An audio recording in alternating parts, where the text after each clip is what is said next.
Hello and welcome to another episode of the Construction Corner podcast. I'm Dillon. I'm your host and joined now as always by my blue collar badass, Matt. What's going on, my friend? Lots of stuff, buddy. I'm fired up over the topics we're going to get to today. Things are going well here, but this is it's going to be a fun show. It's funny how it works. I was talking to Luke, one of our past guests, last night and this morning on finances. He put out a story on finances, and it was just I was like, hey, how about that? This is what we're going to talk about today on the show is just finances. There's a lot of things, and I won't get into his thing, but that he put out. But you can go check it out on his stories on Instagram and Facebook on just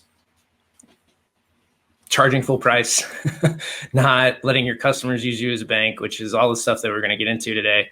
But I always find it interesting, and I try to really see those and point them out when things like that happen, when the things that you're thinking about actually like manifest into reality.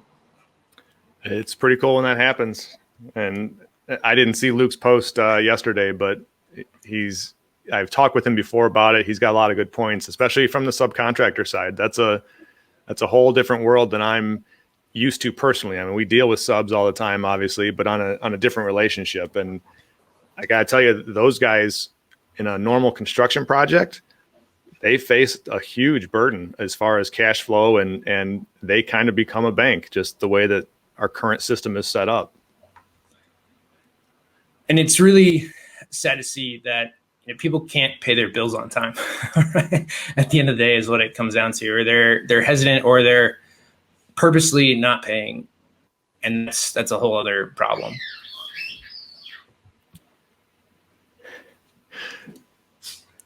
Yeah, that's we as a company, we make it a point to pay our subs as soon as humanly possible. We negotiate very hard with our clients for 15-day net terms, which is not the standard, at least around here. It's usually 30 or 45 even. But even so, we still have to rely on our clients paying us on time. And, knock on wood, most of our clients are great about it. We very rarely have any issues, but once in a while we will.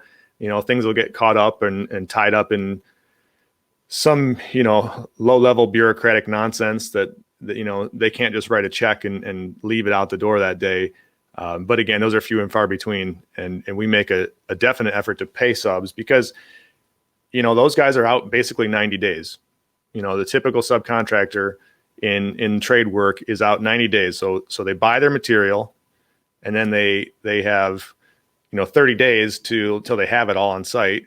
They've got 30 days roughly of work put in place, and then they invoice me, and then they have another 30 days around then before they actually get paid.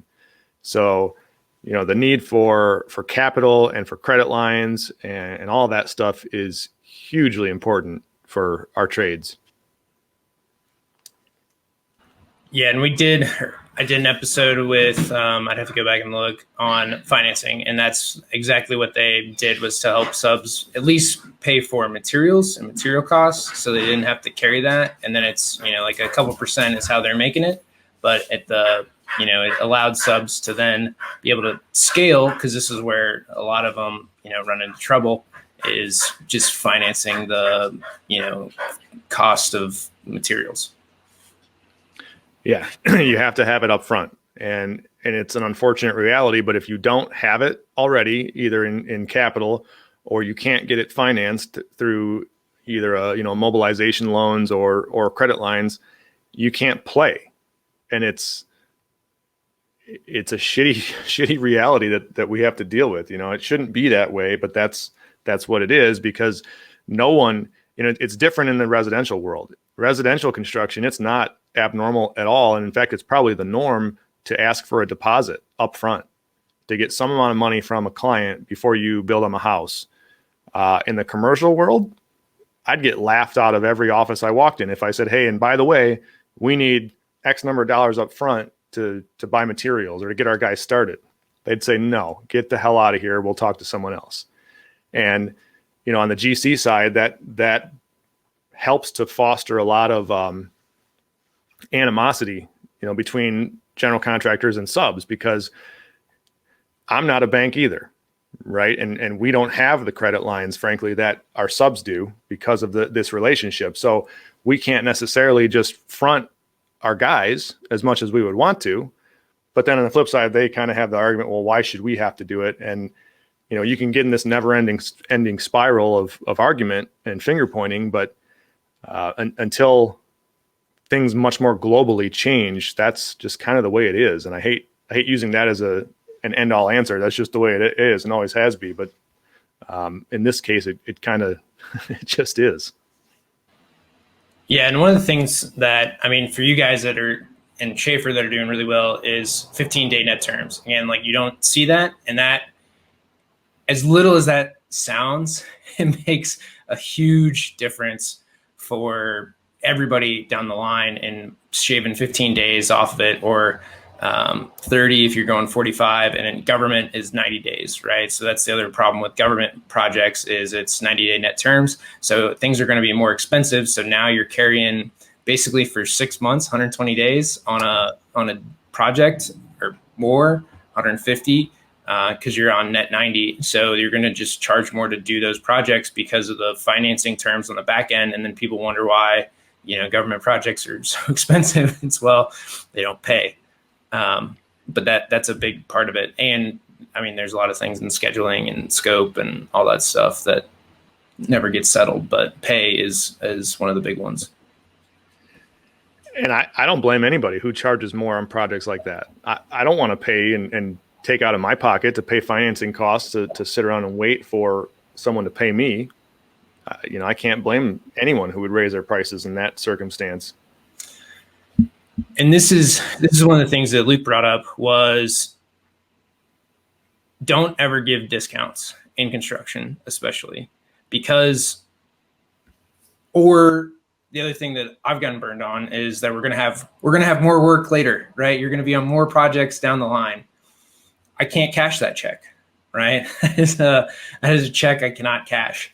So as much as we'd love to believe people, it's, hey, this is what it is. This is what we signed, like, why should I cut you a deal for whatever? Like, you want to put that in writing and sign it? Sure. Now we can have a deal. But until then, your word means nothing, frankly, to me. And that happens far too often in construction. Hey, you cut us a deal on this one, we'll be good on the next one. Well, when the next one comes around, hey, you gave us such a great deal, can't you do that again? And it's like, at some point you're losing money, and you probably lost money on that last project, because the biggest thing in construction is margins are tight, right? It's a 3, 5, most 10% margin on anything. And you had labor and overhead and rework or whatever. I mean, your margins are small, and you can look at any publicly traded construction company, their margins are like 1%. And the best analogy I've ever heard is it's like picking up pennies on the freeway, right? So it's like walking across the 405, picking up pennies, same risk, same reward. And so again, don't give anything away for free in anything you do, and don't take people's word on there's a next one unless they're willing to sign something, stating that. Yeah. I mean, let's be real. There's always going to be a certain amount of horse trading that's going to happen on a construction job, because stuff happens. Stuff doesn't always go according to plan. Things come up, but kind of to echo what you're saying, I've seen the extreme of this, where things get promised and, you're really just robbing Peter to pay Paul, right? And eventually that note's going to come due. And when you can't pay it, it's a really bad day for everybody involved. I've seen very extreme cases of this that we won't talk about here, but even just on a relationship level, if you keep kicking that can down the road and beating on guys over and over, pretty soon those guys aren't going to be there. They're going to say, screw you, I'll go work for somebody else. And that's it's an unfortunate day when that happens. So you're better off just to everybody be upfront Nobody's going to retire off of one construction project. That's the reality. And a lot of people try to, but you just have to recognize that everyone's here to make a decent, honest living. We have to make profit. Otherwise, there's no way to continue doing what we're doing. But everybody does, from the GC to every single subcontractor to every supplier to every vendor, and the same with the owner. If everyone could just kind of come to that table and shake hands and agree on it, it might make things really easy. But I don't see that happening very soon. And this was one of the things that like irked me on the design side, right? Like you get pricing back and we're supposed to review pricing, the design team. It's like, well, how do I know what anything costs, right? Like, but that's what we're supposed to do. And it's like, sure, maybe, like, sounds good. It's a really odd thing to ask the design team to do pricing or to review pricing. And I mean, we had to for change orders and stuff. And it's like, well, like, okay, this seems reasonable, but I don't have, like, I'm not an estimator, right? I don't do this every day. And then for us to do that as the check, it's like, sure, or try to find something that's like out of it or catch somebody. It's like, I mean, they've got to, like, you need to make money. This is a waste of my time. And like, I never felt good about it, and being put in that situation to, review pricing and change orders is like, okay, that's what they said they did. Like, I didn't watch it. This is your, why is this my responsibility to review, this stuff? You're preaching to the choir, man. That's why I thump my design build drum so loudly, because of that exact thing you just said. Design consultants are supposed to design. They engineer and they design. The construction companies are supposed to price and install. It's a symbiotic relationship, and there's give and take, and there should be collaboration, but it should never be the old school. Okay, well, the design consultant's going to charge a lot, and because of that, now they're going to feel obligated to put pricing to a project or to a certain aspect of it. It doesn't make sense. That the design guys aren't in the trenches every day dealing with commodity pricing, dealing with labor fluctuations and market changes. You just aren't. You're not supposed to be. We all have our lane. And if we would all get in the same damn car and we'd all get there a lot faster than this zigzag competition that we have. And, that the design build option, I think, solves that if you do it right. Yeah. Well, and so two things on that. One, yeah, we need to all come to the table and say, hey, I'm a designer. I'm an engineer. This is what we do. And I'll tell you if it'll work or not. That is my job. Will this work? Yes or no? Does this meet code? Yes or no? That is my job at the end of the day. What it costs, I don't know, right? Like, now, if I worked for an electrical contractor and did that stuff in a design build capacity and had access to all the pricing and all that data and could, sure, now, okay.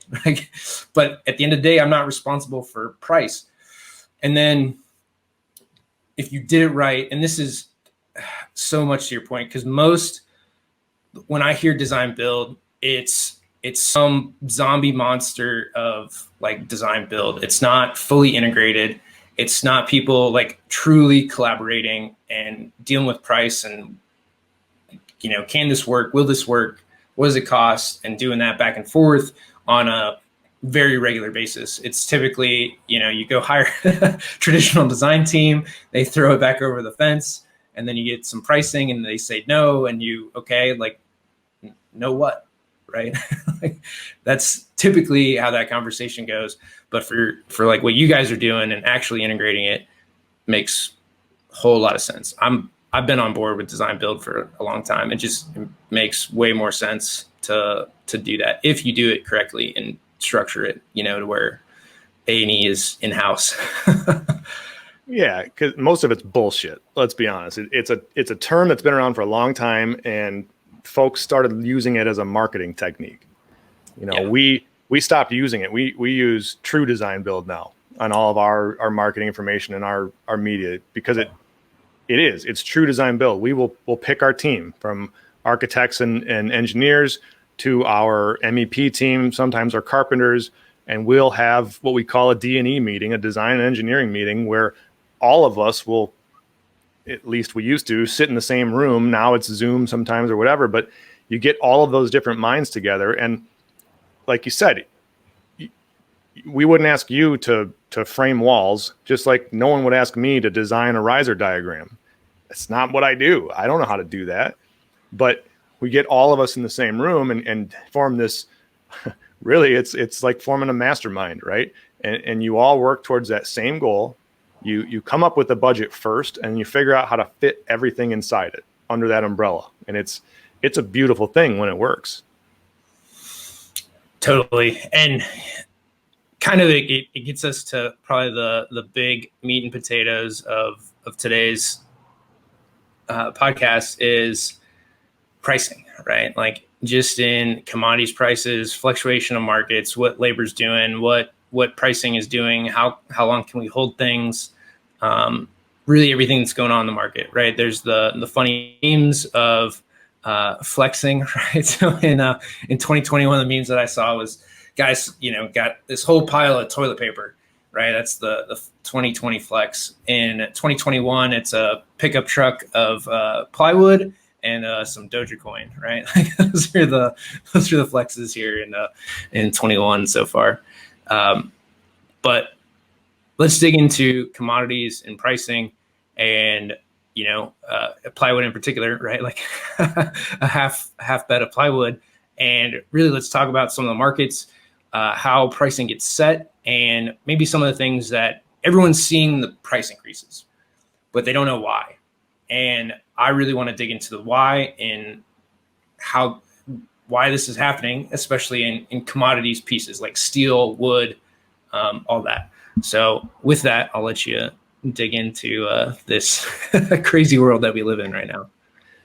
So this is a topic that I deal with quite literally every single day. And it's consuming most of my days now for the most part, because to say things are running out of control would be an understatement. So 2020 happened, and I won't get into my own political beliefs about what happened, but we all shut down for a period of time, right, wrong, or indifferent. There's a huge contingent of industry out there that, well, yes, they shut down for a month or 2 months, whatever the hell it was. It seems as though they're using that as a habitual crutch now to continue to undersupply a market that has demand that is frankly through the roof, right? Everything happened exactly opposite of what the industry as a whole thought was going to happen, the construction industry. Everybody, I think, at least myself included, and everyone I've spoken with, thought things were just going to kind of die in 2020. Things were going to stall. Construction wasn't going to happen. Building wasn't going to happen. Well, the exact opposite happened. We all sat at home, and all of a sudden people are building decks and garages and finishing basements and putting additions on their house and putting in pools.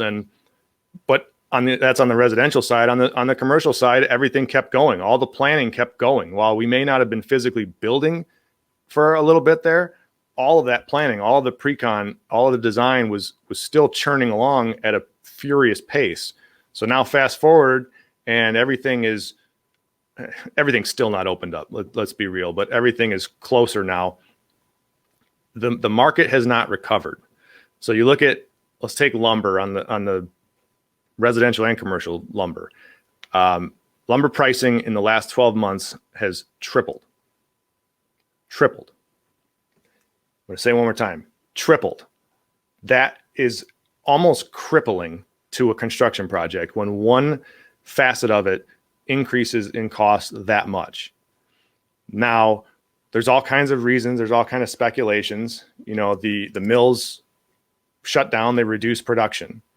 The demand, like I mentioned, though, never reduced. It increased. So why didn't the mills pick up capacity or ramp up production as soon as they could? Because they're still not running at full speed. They're still not engaging in looking into new efficiencies and technologies to to bump that production back up. Well, was it a fear of more shutdowns? Maybe. Or, and this is just my opinion, I'm only half of this podcast, but was it an ability to capitalize on a really shitty situation? You know, there's something to be said for the underdog who finally gets his day in the sunshine and wants nothing more than to stay there. And when you look at the differences between lumber and steel, steel has always been a more expensive product, right? Just is. We were talking earlier, Dillon, and I just recently priced out a building for a prospect. It was a small little building, and it was designed to be framed out of wood. So just for shits and giggles, we priced it out of light gauge steel also. My numbers that I got back were literally within pennies of each other between wood and steel. I've been doing this for 30 plus years now. I've never seen such a thing. I've never seen it even come close. There's something going on out there that is allowing this to happen. And it's not just lumber. It's everything. Steel is another huge one, you know, and as a commercial guy, we deal more with steel than we do with wood. Pricing is going up. Pricing always fluctuates rapidly with steel. And a lot of people don't recognize that, but steel pricing, the commodity markets in steel fluctuate constantly. So it's not unheard of to go through 6 months of pricing increases. What's unheard of, however, is to go through like 2 years of pricing increases and to have the big guys up at the top, up at the actual suppliers of suppliers saying they're forecasting another 3 to 5 years of this shit. So no one can afford to build anything at some point. And those that can't afford now, there's no supply. We're getting quotes for structural steel that we won't take delivery for 40 weeks. 40 weeks is damn near a year in my book.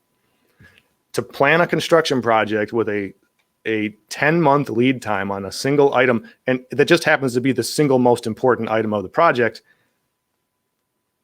how do you do it? It's a huge issue. I mean, I've got stats, I've got all sorts of shit we can talk about, but it really boils down to these issues at hand of why is it happening and who's really winning here? Because it's not my suppliers, my vendors, my subcontractors. It's not me. It sure as hell isn't my clients. You know, you can kind of follow that food chain and figure out who's actually making money during this time and who's getting hurt by it. Which brings up one of the, I mean, there's so much in there, but one of the things that I want to really point out is, one, most of this is all public information, right? For like Nucor Steel is publicly traded. They have earnings calls and you can read through the transcripts or listen to them. So any public company, every quarter for earnings, they, you know, their CEO, their CFO, all their people get on the phone and analysts and investors like ask questions, right? That's what happens. For anybody that doesn't know that, it's all publicly available. The other thing is their financial statements, right? They have to disclose it's their like K1, their quarterly financials. So they disclose all that, and then they have an annual report that goes out every year. And the CEOs of those companies write a forward to it. Their analysts and all those guys write a ton of stuff about market outlook and all that stuff. Again, very public information, very available. It's out there for anybody to go and read. So with that, a lot of these things in the so I'll jump in and Nucor in particular, and not to point too many fingers at them, but first quarter 2021 had their highest profits recognized to date. Let that sink in for a second. Coming off of a year that was pretty rough for a whole lot of people, first quarter 21, highest profits ever. U.S. steel right now is 68% higher than the global market. what it's doing to us as an industry is cutting us off at the knees. And everyone has always wanted to buy American steel, keep it in-house, keep it domestic. Well, here's some food for thought. Even with all the tariffs, all the other shit on foreign steel, it's rapidly becoming cheaper now to import foreign steel than it is to buy it domestically. There's something wrong with that equation, right? Hey, this is a real podcast. Got a dog in the background. UPS guy came. That's what it is.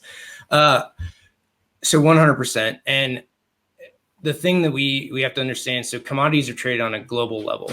And so commodities pricing for wood, for steel, for pork, for beef, chicken, like you name it, in the commodities market, it's all traded on the Chicago Mercantile Exchange, COMEX. So all that stuff is traded and it's at a global price, right? That's where it gets set. So this is why when you travel around the world, food is relatively the same, unless you get it like at a thing like building costs are relatively the same. There's some things that are, a little more expensive, like labor's cheaper, right? So you get in different countries, labor rates fluctuate, and that's really the big thing that you're seeing. But as far as commodities, you end up being equal across the board, across the world, because that's what we're dealing in.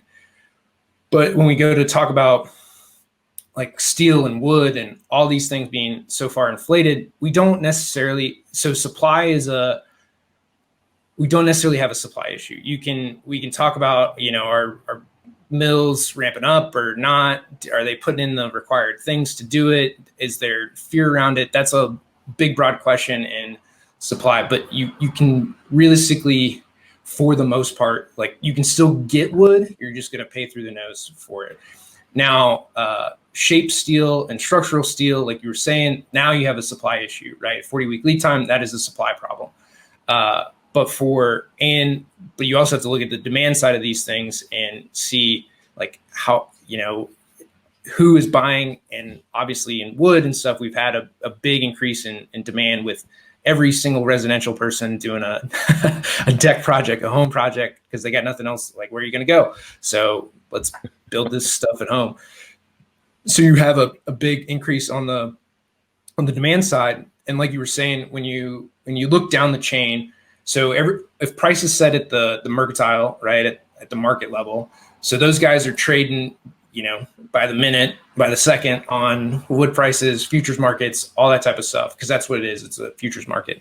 So if everybody's trading there, and then that price just filters down, right? So a lumberyard produces a train car of wood for 30 grand, let's say, which is close to what it actually costs. So they produce that for 30. They used to sell it for 39. Now it sells for 150 grand for a rail car or more, depending on the hour that you're looking to buy a rail car and take delivery. But in this, so you have a fixed, let's call it fixed cost to produce, but you can sell it for 5 times, 4 times what it went for a year ago. You're going to keep doing that. So, but again, you have, as the supplier, which is a funny thing, that you have no control over sale price, right? It's dictated at the commodities level. So, which is a big thing that no one thinks about. So it's dictated just like oil or anything else, right? Your Shell station isn't dictating the price of gas. I mean, within a couple pennies, but they're not, why would they drop the price or raise the price, right? They're playing in the market. So, and this is a thing that I think it's lost for the most part, is that price is set at the commodities level. So it's all those people that are trading, that are in the futures markets and taking delivery on a given thing. So price is set there, and then everything filters down, with suppliers and markups and taxes and all that other stuff that goes into a given product. So for everything, that I think that's one key piece to look at, and then also to go back and look at the data. And I totally agree on tariffs and all that stuff. Steel's been a big thing for a long time on, whether it's Brazilian steel or, America built the steel industry first, even though the technology was actually invented in Europe. But we Carnegie just killed everybody in doing that. So like steel has its own unique history. Yeah, and it's like I said, it's always fluctuating. But what we're seeing now is just crazy. And so, we have a supply issue, but the supply issue I think is brought on by two things. It's one, by the COVID stuff of last year. I'm going to refrain from calling it bullshit on our show. Oops. But you also have some enormous steel consumption going on right now. There are some, and it's easy to point the finger at one company that everybody shops at because they're building a lot, right? That company is, the last I heard, they were online for 31 buildings across the United States this year for 21. The average size of those buildings is about 4 million square feet. Let that settle in for a second and think of how much steel that takes out of the marketplace for guys like me, for mid-sized guys, even for some of the bigger guys. A lot of the bigger guys around here, around the Michigan area, they won't touch those buildings. Those buildings are built by a few select companies, and good for them. That's what they specialize in. They're cut out for it. They have the capital and the backing to do it. But what it does is it sucks all the available steel out of the way for what I like to call the normal projects. And that's why we're seeing 40+ week lead times. But so this one company who everybody knows is building a ton of square footage and sucking up all this steel. What they're also doing, though, is they're spurring competition because all of the other retailers, the Targets and the Krogers and everybody, they're realizing that people don't like leaving their houses anymore. We all kind of got used to having everything delivered to our doorstep, whether or not, now, I mean, it's groceries. I haven't gone grocery shopping in a year and a half. I can't say I miss it, but everything is delivered to my doorstep. So all of these companies are now chasing this other company around the country and building their own facilities, their own warehousing and distribution, their own logistics, because they have to compete, or else they will just simply go by the wayside. So we've got this never-ending spiral right now of sucking up the limited amount of steel that's available. And I'm not suggesting that competition is bad. I'm the first guy to jump on the capitalistic train, believe me.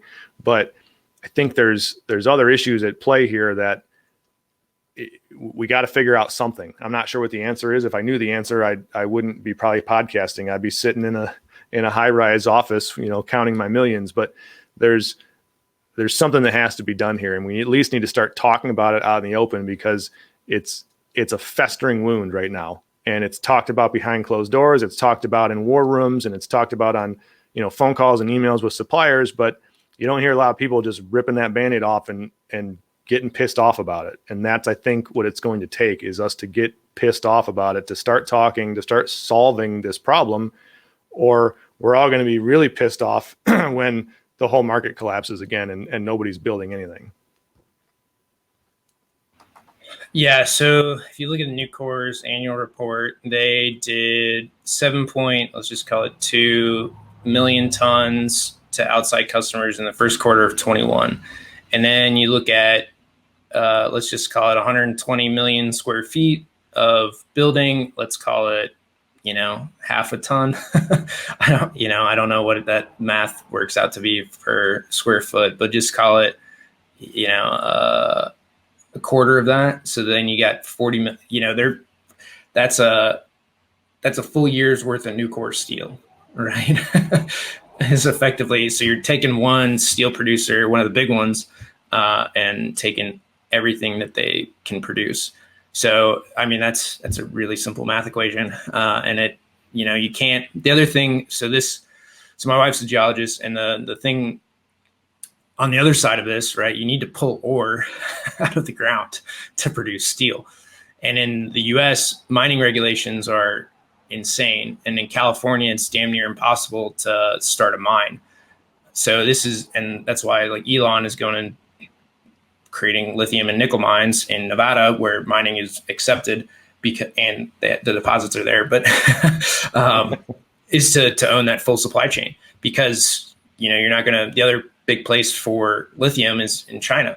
So, and there's some other in Africa and other places throughout the world, but relying on that and at the rate you're going to produce, you need to own your own pipeline and be dedicated for you. This is actually why back, 100 years ago, Carnegie owned the Coke, Coke fields, Coke mines. I mean, they owned it all, and they fed their own plants for this. And most of the steel companies do not own their own like mining operations. So they just like Nucor just does steel just in their mini mills.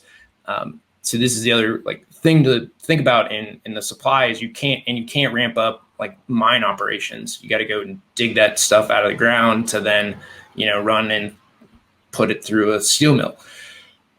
I mean, that takes years and a lot of dirt to move. And it's frankly more the permit process that's going to take you 3 to 5 years to get through to do this. So this is the other thing to think about is, and a lot of this was the Environmental Act in '69. A lot of this stuff got put in there. So the other thing, and when we look at supply for wood, so with all the fires everybody was talking about, especially in California in the West, about logging and, can you do it, all this stuff. And I spent the time and traced back how this came about. Like, why don't we log? What really happened? It was the Environmental Protection Act in '69 that really started it. And then they dropped permits off for logging in national forest land, which is why a lot of the forest burned, because now you've had, so 1990, they dropped from 10 billion board feet basically logged a year to 1 billion board feet. So you drop 90% of supply, overnight out of the forests. And then from there, so now you had 30 years of tree growth, which in most places, that's a pretty good sized tree, a 60-foot tree.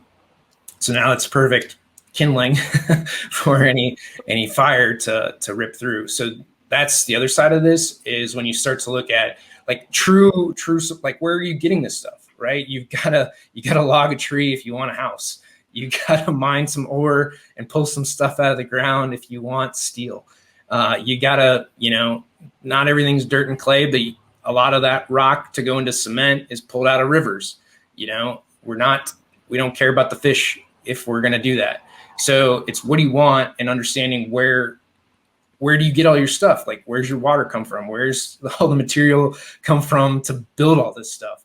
And I think oftentimes, just like when we talked about the markets, oftentimes people lose sight of where all these materials come from and what goes into, building effectively a building, right? Like, I like these trees to come down so I can have a house. Take your pick, right? Not living in a tent. Even then, like, where's that mined? Well, and you bring up a really good point, and one that, frankly, I hadn't even touched on or hadn't really thought about, but I hope everybody heard that. To get a permit to increase your mining operation or to start your mining, you're looking at a huge timeline, right? 2 to 3 years is average, and a ton of money. Well, let's look at the time. So let's say it's 3 years to get a permit just to mine it. You still then got to set up operations. So that's probably another, I'm not a miner, 6 months, a year before you're really fully up and operational. Yeah, it depends on what you're doing. So, and where the like shafts are. So if you're doing, let's just call it open pit mining, which is a little easier to do than like an underground like coal, because you're just looking at the specific vein. So in precious metals, you can do a little bit of both. It just depends on what you're going after. So a lot of copper mines are, because you're looking straight for the vein and not just the rock.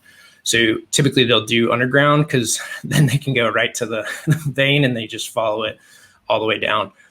So in a lot of that, it can take a long time to set it up, to do power. So like Justin Tidd was on here. He works for Becker Global, and they do a lot of the power systems that go into coal mining and other mining operations. So, and then it depends on what your plant is up above on how you're going to process it.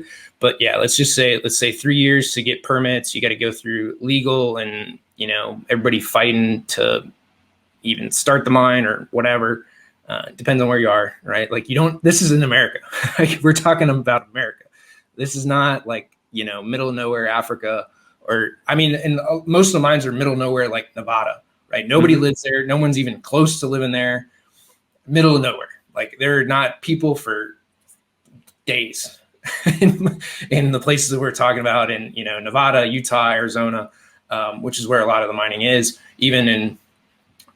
so you've got that. But in the US, years to do that, legal permits, arbitrate, whatever you got to go through to do that. And then let's just call it another year to once you finally get it to set up the plant, because then you're talking about all your processing equipment to go through that. And then probably another year to two. It's going to take a decade to get a mine online, and hope you don't go out of business and you have enough money to get you through. That's just it. That's my point, right? So you're talking a decade. Think of the shit that just happened in the last 10 years. To try and say we're gonna ramp production by starting a new mine. Why aren't these guys mining more? Why aren't the mills? Because it takes time. It takes too much time. You can't solve the problem once the dam breaks. You can't start trying to fit your finger in all the little holes. You got to do it way ahead of time. And 10 years. That's amazing to even think about. It's almost incomprehensible. How do you plan and forecast economics 10 years out in advance? Because again, I don't know anything about mining, but I also know it's not cheap, not by a long shot. So if I'm going to sink my money and start the Vetter mine somewhere, how the hell do you plan for that? How do you even project it? Talk about taking risk and talk about investment opportunities, and it's mind boggling to me. Yeah. So I've discovered the Sotheby's app, and going through it, there was a mine for sale in, again, middle of nowhere, Nevada. It was a gold mine, and it was like 45 million for 20 acres, I think. And it was supposed to be a gold mine. And I told my wife about it. She's like, nah, it's end of life. Like, if it's that cheap, it's not worth it. And I was like, wow, think about that. 45 million, end of life. And you probably, or there's no true deposit there. She's like, that's cheap for mine. And I was like, $45 million for a piece of dirt and 20 acres. We're talking 20 acres. It's got the mining permits on it, but 45 million. And then you'd probably have to sink another 100 into it to get it running. Jesus. And that's why they say in mining, it's the third mine operator that actually makes money. The first one gets the permits and builds it, and and they go bankrupt. The second one can't figure out how to operate it. And then the third one comes in and actually makes money. So it's the adage in mining. But yeah, this is, again, you got to think of where all this stuff comes from, right? To affect price, to build things. And far too often, most people don't know where it comes from, and then they're against mining, they're against logging, they're against whatever, pulling rock out of the stream because it hurts the salmon. It's like, take your pick, man. What do you want? Do you want a house? Cool.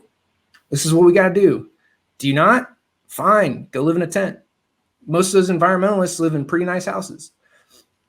Take your pick. Yeah, that's just it. A couple salmon have to be moved, relocated, pushed out of their homes to build houses. That's kind of the food chain. That's the nature of economics and human existence. Yeah, and again, it's just going back to root cause, right? A lot of this is not difficult. It's not hard. Just trace it back. Where's it coming from? The pricing, there's a lot of theories, and, we've gone into some of them on, supply, demand, all those issues. But at the end of the day, price is set at the commodities level, right? It's set at a market rate that's globally manipulated, and it's manipulation, right? The price is manipulated on a second by second basis. So, and it's not your guy at Ace Hardware, right? Your local guy, your local Ace Hardware lumber yard is not they're riding the wave with you too. And, it's not on them. So don't, at the end of the day, if you want to get mad at somebody, it's the market, but this is where price gets set for futures. So it's the world that we live in. Honestly, unless you're going to start playing the market with a lot of money, and I'm talking billions, there's really nothing that you can do about it other than we can all collectively talk about it and understand why this is happening.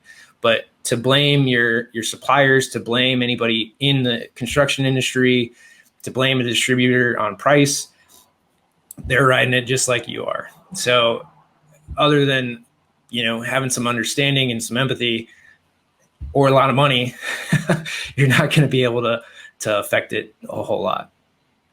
Yeah, and that's just it. It's got to be open communication. You gotta be friendly with people. I mean, I'm no scholarly researcher. I get a lot of my information on the steel markets from a very select few people that I talk with on a regular basis, that I trust and that I value their opinions. If we all just are open about it and keep talking about the issue, that's step one. It's it's like AA for construction. You got to admit there's a problem. You got to start talking about it. Yeah. And so this is that big thing in price, man, is be open, charge your full weight, put your markups on it, put your timelines on it. This is the other thing that we're seeing, right? Holding pricing for 24 hours. I don't blame them, right? And they're honest about it. Everybody's upfront about it. And I love it, right? Like, I love the honesty. I don't love the price increases, but I love the honesty. So if we can all get on that same train of, this is, I can't tell you any different. I got 24-hour holds on stuff. If you want it today, great. If not, check back tomorrow. It is a tough row to hoe, though, my friend. I can tell you, and I'm not a salesman, but I sell a lot of stuff. 24 hours is not much time to do it. It just isn't. It's tough, and it is tough on everybody, though. You're going to start seeing pricing escalation clauses all over the place in contracts, and they have to be there because we all have to protect ourselves from the top to the bottom, side to side. None of us do any good if we go away. No. And that's a great point. So everybody needs to be reviewing their contracts. Everybody needs to be putting that stuff in there. You need to be charging your full weight, no discounts. You need to make a profit, right? And you need to hold that line on making money. And throughout this entire thing in pricing, it's a good exercise that everybody's going through. Everybody understands the market, or at least that it's insane. I won't say that we we fully understand it, but at least that we can all be in it together on riding through this. And then again, having that open, honest communication and, hey, this is what I'm doing. This is what I'm seeing. These are my markups. I need to make money too, to, live and go to the next one. This is not for free. And not be afraid to share that. Like, hey, yeah, I'm making money on this. Good. Right. Like, hope you're going to make money on your subdivision or your shopping center or your office building. Like, you're in this to make money too, buddy. So let's be upfront here. Yeah. It's kind of related to like a NASCAR driver, right? When somebody crashes in front of you, you're trained as a driver to drive straight into the black smoke. And as long as we all drive straight into the black smoke, most of us are going to come out the other side. It's when companies start looking at the wall and spinning out and crashing that, stuff starts going south real fast for all of us. So hold the line, aim for the smoke. Yeah, you got to have the conversation. You got to talk about the money, and you got to do it sooner. And that's just it. You can't avoid this one, right? You can't avoid that conversation. If you do, you're going to crash. I think we all see that. I hope.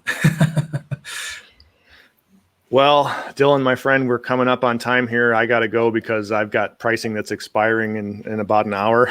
So with that, I'm going to ask at this time, if everybody listening can like the show, share it around, spread it on your social media channels, help us out here, comment in the comment section and let us know how you think we're doing. If you want to hear anything different or have anyone else on the show, or if you want to be on the show, get in contact with me or with Dillon. We're both fairly easy to find, and we'll keep this thing going. Awesome, guys. Have the conversations, share the show, give us a like, rate us on iTunes, all that good stuff. And we'll see you back here next week for another live show, and we'll see what the dogs do. So until next time.